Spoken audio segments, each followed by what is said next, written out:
need to get this off my chest. Hello, my name is Bishop. I live in rural Kentucky with my parents, uncle and 3 cousins, or what's left of them anyway. Before we get to that, however, I need to tell you what I can remember from my childhood. It was Easter morning, the rain's dew over the meadow and fog over the woods. It was a fairly nice day, until we heard the scream. It came from the woods just beyond the shed on our property. We were eating breakfast, just going about our business, when my Uncle Jim crashed into the kitchen with a shotgun in his hand. He looked like he just saw a ghost. "Terrence, you gotta look at this." He was puffy. Of course, being a 7-year-old boy, I decided to go along as well. First, my mother pleaded, but my dad insisted it would be fine. I wish I just stayed in the damn house. As we neared the source of the scream, all we heard was chewing. The cracking of bones and the tearing of flesh. If you could hear it, it was hell. Just to put it in perspective, if you were to put a living mouse, no rat, into a meat grinder, it would make a noise not even close to what we heard. We saw a trail of blood coming from a cornfield going to the woods. My Uncle Jim readied his shotgun. My dad pulled out a knife and gave it to me, grabbing a sledgehammer from a box near the woods. But the sledge already had blood on it. This made all of us flow with adrenaline. It was kill or be killed.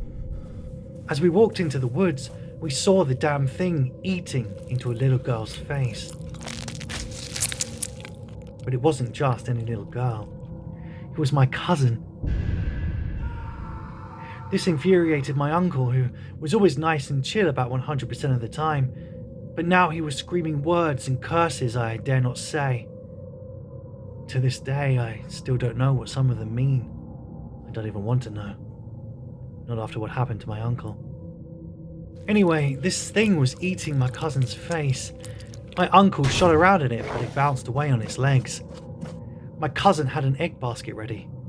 It spilled over, and in the eggs, my God, in the eggs were tiny little dead chicks. Bits of red and yellow were everywhere. This drove my uncle mad.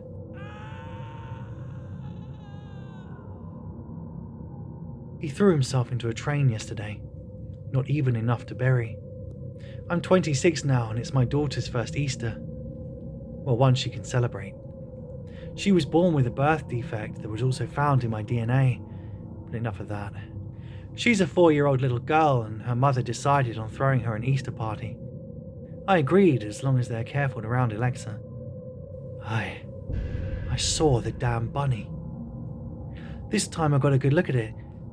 It was 7 feet tall. It was pink and red and purple like it was some sort of feral animal. I guess it was. But what scared me is it wasn't a bunny. It was a person. Only the person was dead, its face sewn into the suit. It was the suit. I wondered why my uncle wasn't going to have a funeral. Now I know. The bits and pieces, the suit, the train. It all makes sense. My uncle is the bunny. He's out to kill my daughter. The suit. I wonder how long it will be until I get sewn into one too.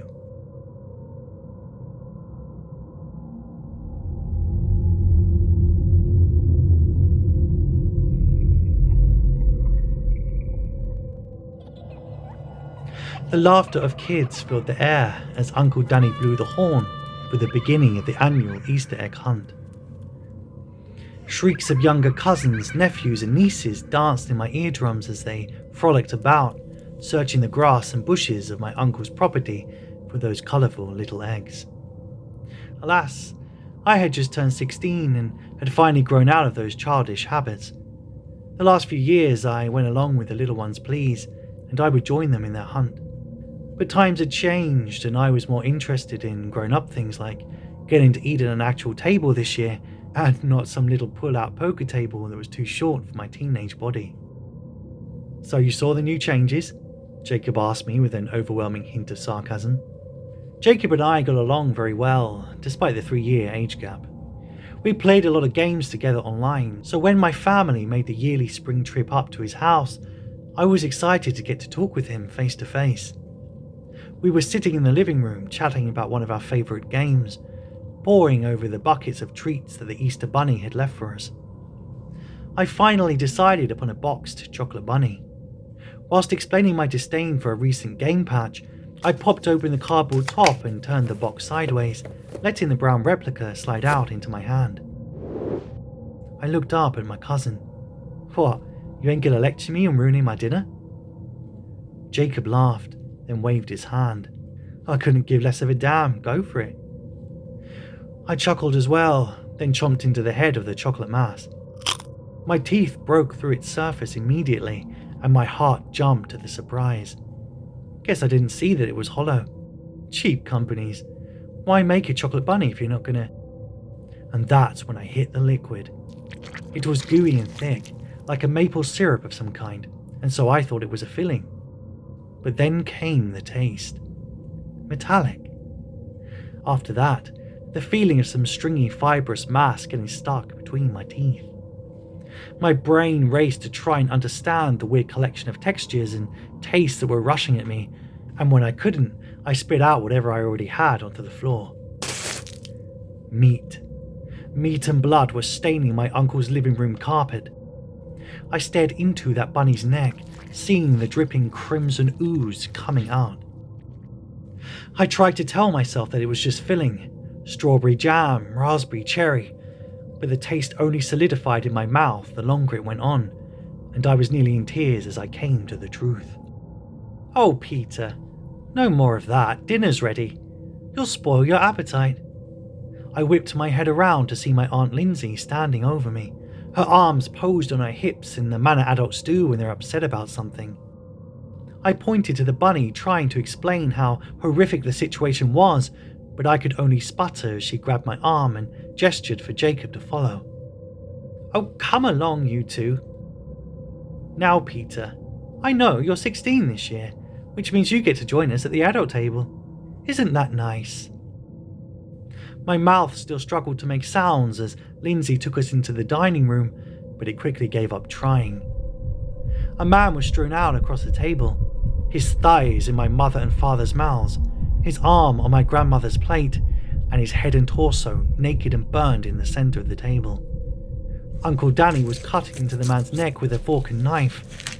I watched as he took the piece, placed it on his plate, and then smiled at me. "Petey, come on, have a seat." I couldn't move, so Lindsay did that part for me. She seated me down across from my father, and Jacob sat to my left as Danny cut him a piece too. When the meat landed upon my plate, I was paralysed in disgust and horror. It took every ounce of me not to puke there and then at the table. My eyes darted up and down the table, seeing every monster there with their hands clasped together as Danny gave grace. "This is my body, which will be given up for you."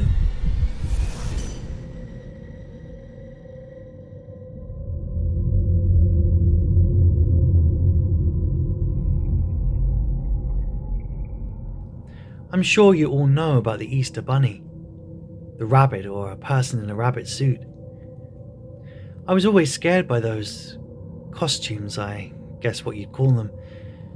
Mothers would take their children to the mall, buy them a toy and force them onto the creep's lap. His fuzzy arms, radiant eyes, and those long teeth in a never-ending grin. Not to mention you could see the person's eyes right through his gaping hole of a mouth. Oh, and the real man's bloodshot eyes that terrified my little soul to know he was holding me. Once, though, my mother made the mistake of wanting to take too many pictures. It was April 2nd, 1996. Easter was on the 7th this year, and I was 9. My mother dragged me to the mall, me groaning all the way. "Mom, I'm too old for Easter pictures," I whined as we made our way to the centre of our small town shopping mall. "Sweetheart, Mummy promises this is the last year we'll take pictures." She pursed her lips. but we'll take them again next year if you don't cooperate, and then let them take double the number of pictures." I smiled at this. "Yes, Mummy. I knew the real reason I wouldn't have to take them is because my mother was pregnant with twins. A girl and a boy. Their names were to be Elizabeth and Eli. My name was Evelyn, so she kind of had an E-name going. Once we made it to the carrot patch, as the staff would call it, my heart sunk. This rabbit was different, almost sinister. It had dark brown fur, beady red eyes, and an unusually large smile. The scariest thing of all, though, was you couldn't see the person inside. As scary as I found that knowing a person inside a rabbit suit was what I was sitting on, not knowing what the person's face inside looked like was unnerving. But I wasn't to resist due to not wanting to take any pictures next year. We waited around 20 minutes in a line ridiculously long. I was next in line, and I was calm until I heard a blood-curdling scream come from the boy in front of me. I knew him. He was 9 as well. His name was James Russell. He was the toughest boy I knew. That is why this made me extremely anxious. What was happening? Did the rabbit bite him? My 9-year-old mind raced. His mother left the scene, her crying little boy trotting along behind her. She looked embarrassed. I walked slowly to the evil rabbit.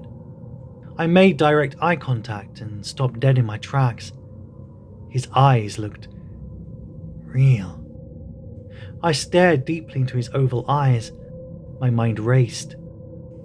I was snapped out of my trance by my mother tapping me on the shoulder. "Darling, are you all right?" Was I? I wanted to scream and cry and hug her tightly. Instead, I nodded and smiled, running off to sit on the rabbit's lap. Something felt off about this. Other than the costume's evil look, his lap felt soft, like a real rabbit's fur. The woman snapped a few pictures and I started to feel dizzy. I tried speaking, but my lips were glued shut. I was almost asleep when I heard screams and cries. I felt someone pick me up and start running with me in their arms, their skin softer than silk. I knew it was my mother. I'd never felt another human with such soft skin.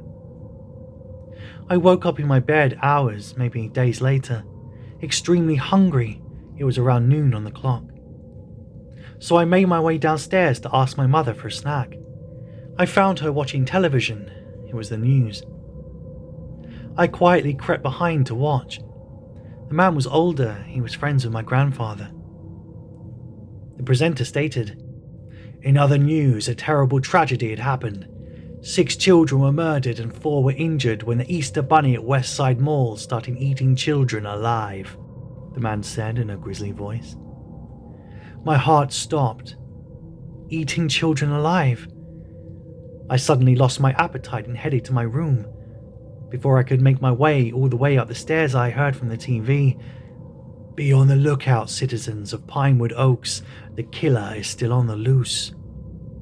That sentence was enough to send me flying up to my bed, and I cried myself into a dreamless sleep. At around 2:30 a.m., I heard a tapping on my window. I figured it was a small TV playing the Gilmore Girls, so I tried drifting back off to sleep. This time I heard a chuckle, and not a woman's chuckle, and not a chuckle on the TV, but a chuckle outside my window. I was a brave 9-year-old, so I crawled out of bed and slowly crept over to my window. I pulled back the curtain, and what I saw was unbelievable. It was letters written in blood. "Mummy can't save you this time," it read. That was 22 years ago. I'm 31 now, and I'm still scared of more Easter bunnies. The scariest part is that the monster is still roaming the streets and looking for victims to eat.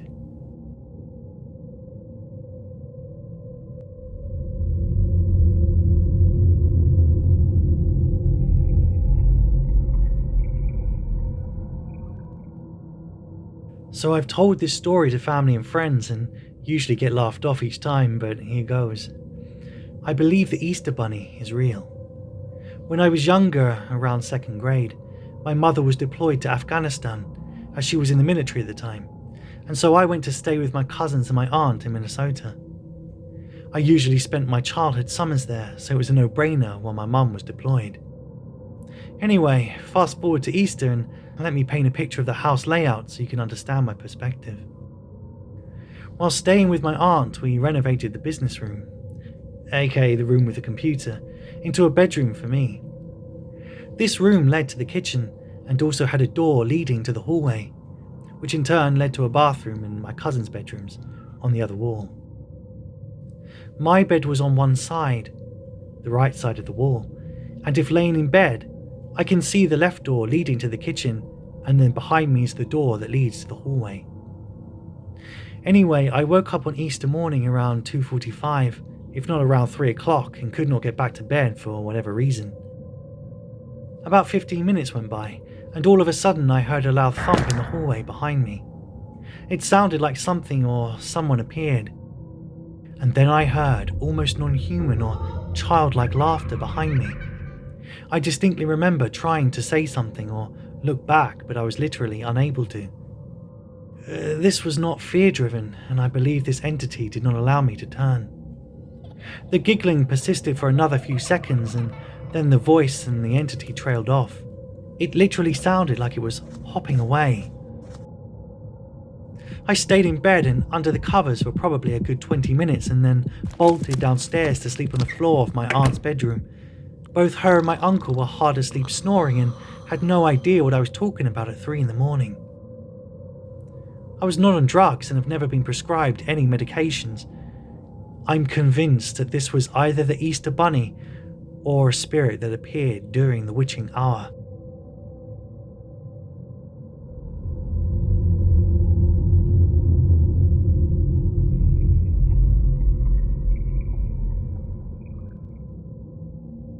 Not sure if this was the appropriate place for this, but this experience was so strange and walks the line between reality and impossibility for me. So for the last 15 plus years, I've been freaked out by this memory I have from childhood. I'm 30 now and it still feels totally real, but the rational side of my mind has forced me to reconcile it as a strange, vivid dream.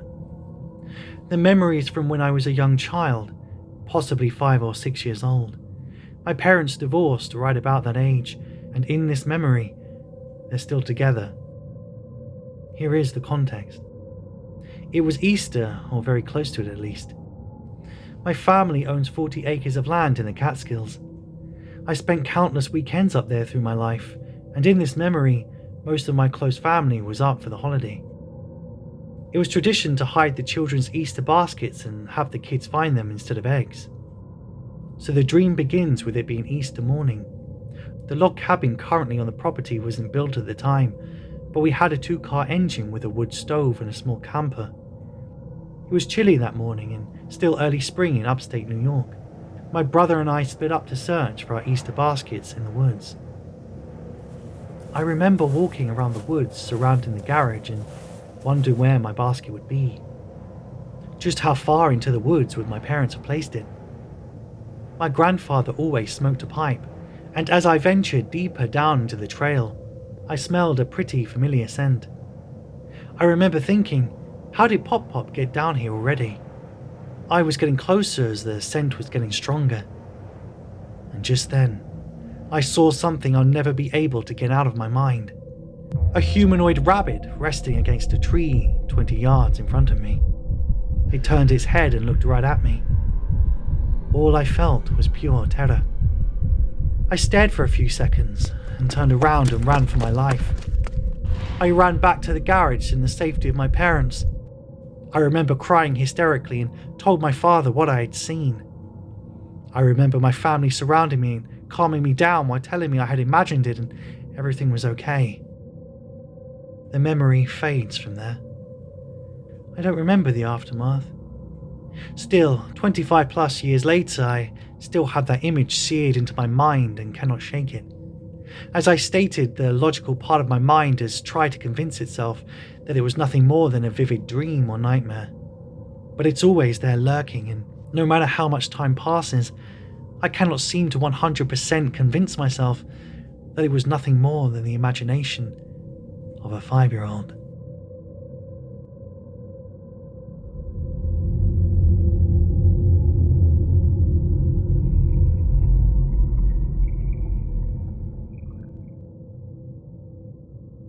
Hello everyone.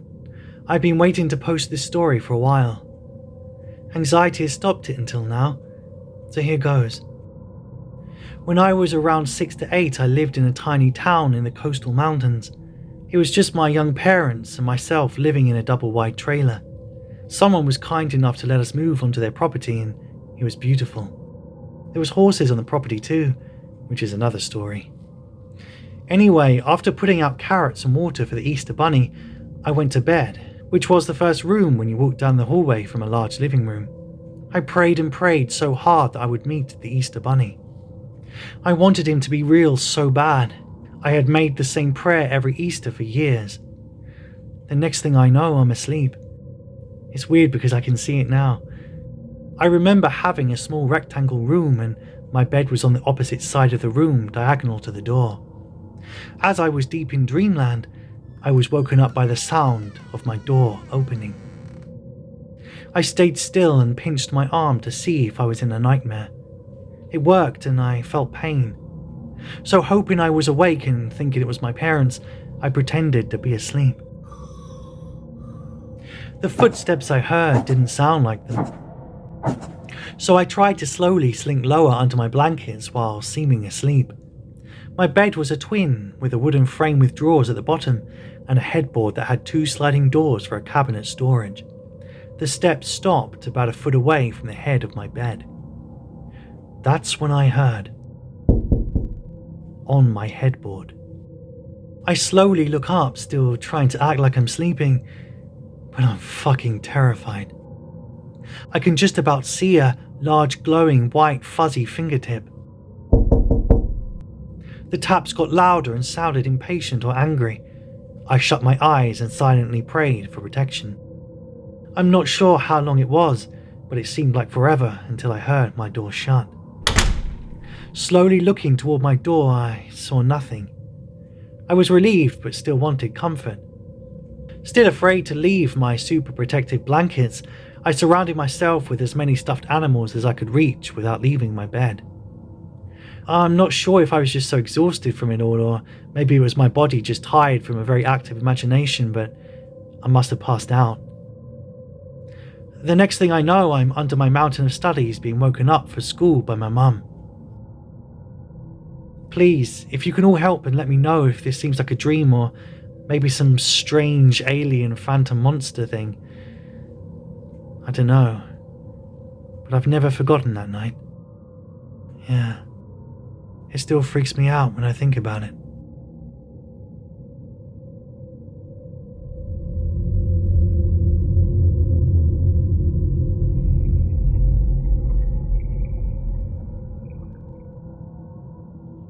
Did I know something was wrong the moment I woke up that Easter morning? Looking back, I think I did, even if I didn't know exactly what it was that had made my eyes snap open. There was no reason for me to be awake, I remember thinking. The sun had barely come up, filling the house with the hushed golden light of dawn. I tiptoed down the hallway, hoping to avoid waking up my parents and breaking the spell. There was a tension in the air, a kind of anticipation that I couldn't explain, well, not at first.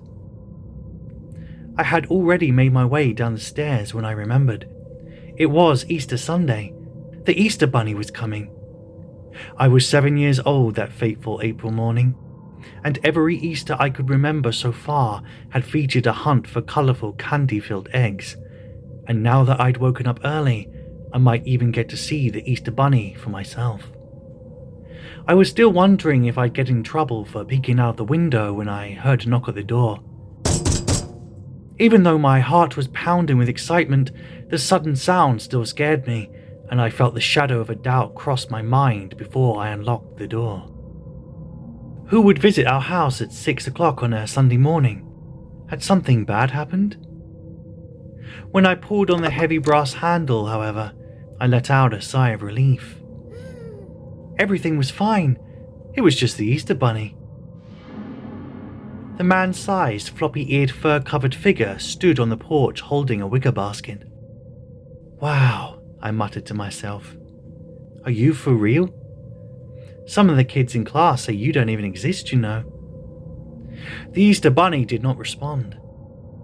As if to confirm my suspicions, I reached out and stroked his fur. It felt sort of fake, like the mascots at Chuck E. Cheese's. The tall figure didn't budge and didn't react to my touch at all. It just stared down at me with these enormous, unblinking plastic eyes. Then it gestured to the basket. A scroll-like note lay on the minty plastic grass and tied with a bright yellow ribbon. A grin spread across my face as I unraveled it and read the fancy handwritten letters it contained. You've been chosen for a special Easter egg hunt. Me? I pointed to my chest, eyes wide. The Easter Bunny nodded. Well, I frowned. I better ask my parents. The tall furry figure had slammed shut the front door to my house with a single powerful paw. I gulped. I hadn't wanted to make the Easter Bunny angry, especially now I realized just how big it was. The foggy streets were silent, not even a bird sang.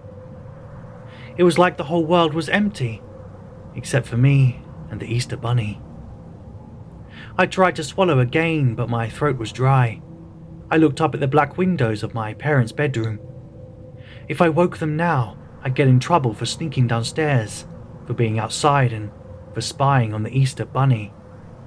Who could even guess how long I'd be grounded for? Meanwhile, if I had just went on one quick Easter egg hunt, I could be back before they even knew I was gone. Besides, I'd been chosen. Who knew what special things the Easter Bunny had in store for me? I shivered. The morning mist was cold and there was something unnerving about the way the Easter Bunny kept staring at me. Okay, I shrugged. Let's go. And the Easter Bunny led me away across the dewy grass.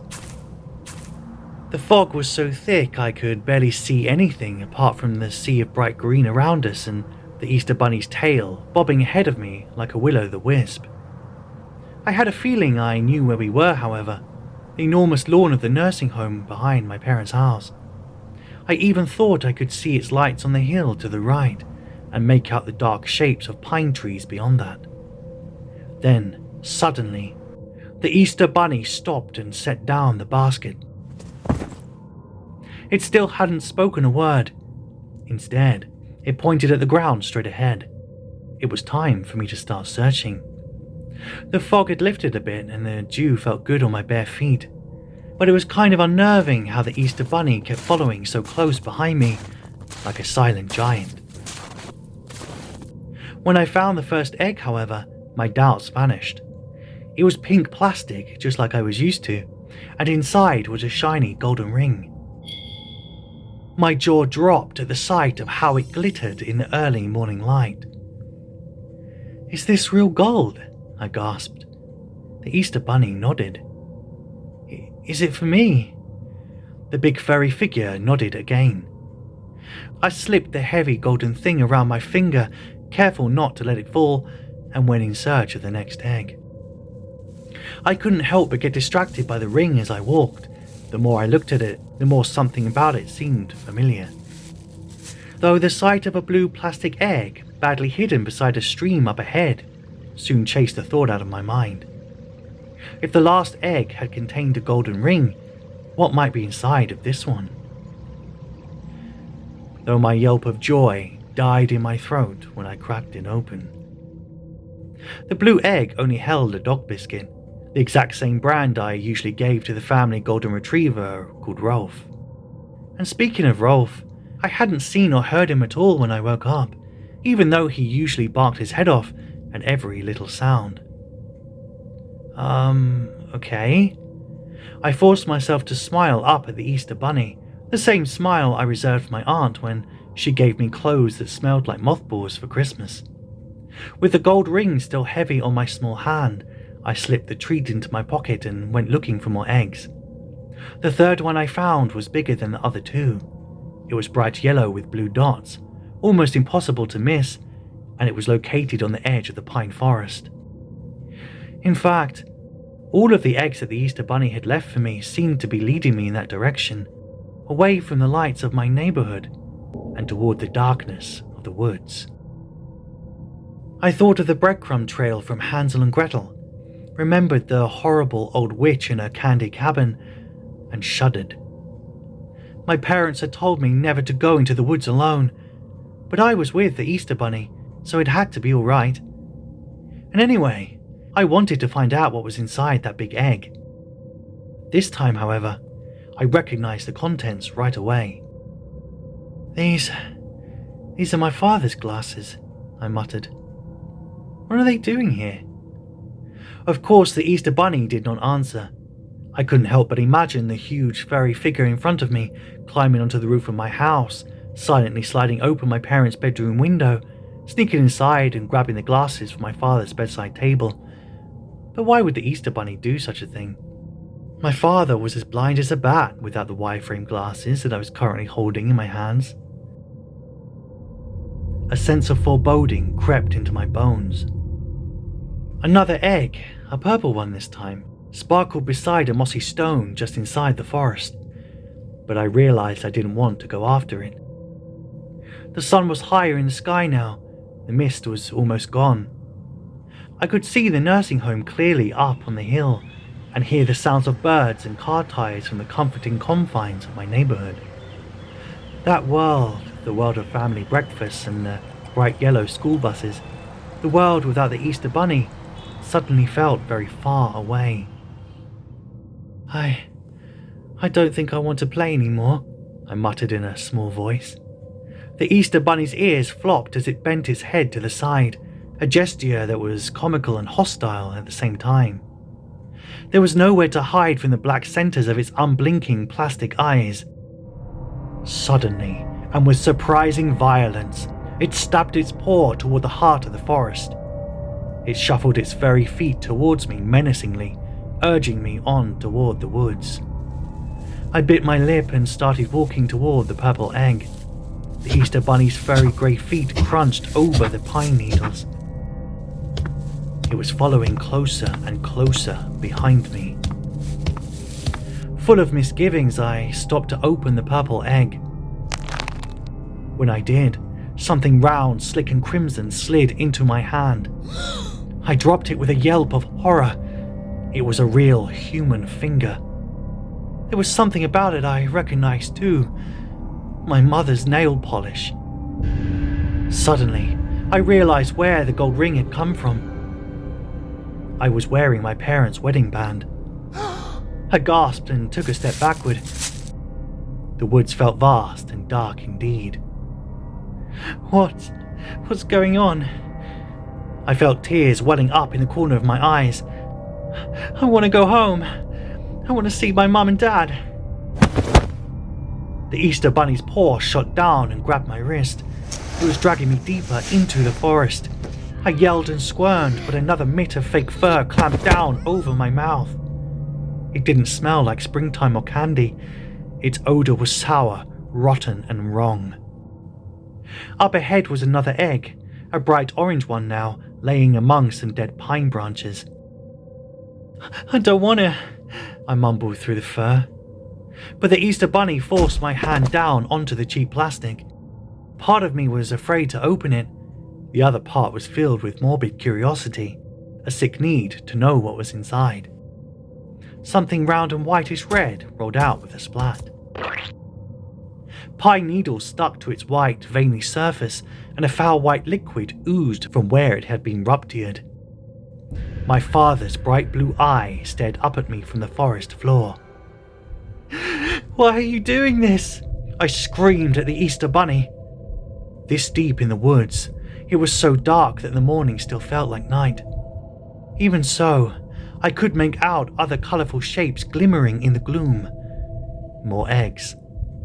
I had no desire to know what awful secrets they contained. The Easter Bunny tugged insistently on my wrist. It was so big, so strong. How could I ever get away from it? Or was I going to spend what was left of my life searching these shadowy woods for those terrible plastic eggs? I forced myself to start walking toward the nearest egg. There was no sound but the snap of sticks beneath my feet and the wheezing, excited breaths of the giant furry thing beside me. Now that I wasn't struggling against it, the Easter Bunny had loosened its grip somewhat.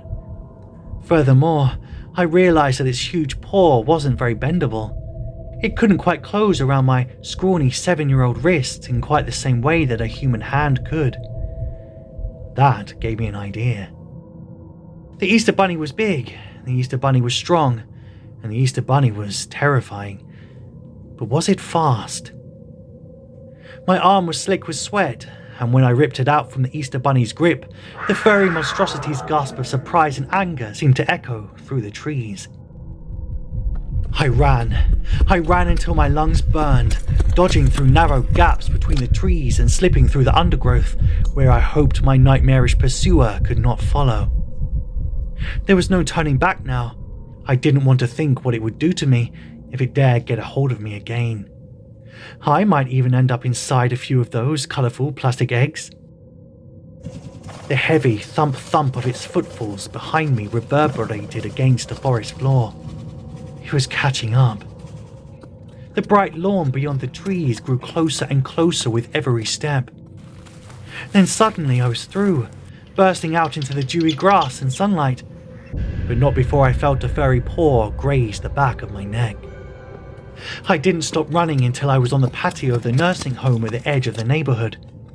The old folks in their wicker chairs observed me cautiously as I stared down at the edge of the forest, where I could barely make out a man-sized shape with floppy bunny ears watching me from within the shadow of the trees. The nurse who I told my story to probably didn't believe or understand a word of it, but he could tell from my thorn-ripped clothing and dirty tear-stained face that something was very wrong. The police met me on the nursing home porch, and when I showed them the way back to my house, it was the 2 officers who found the grisly scene waiting inside.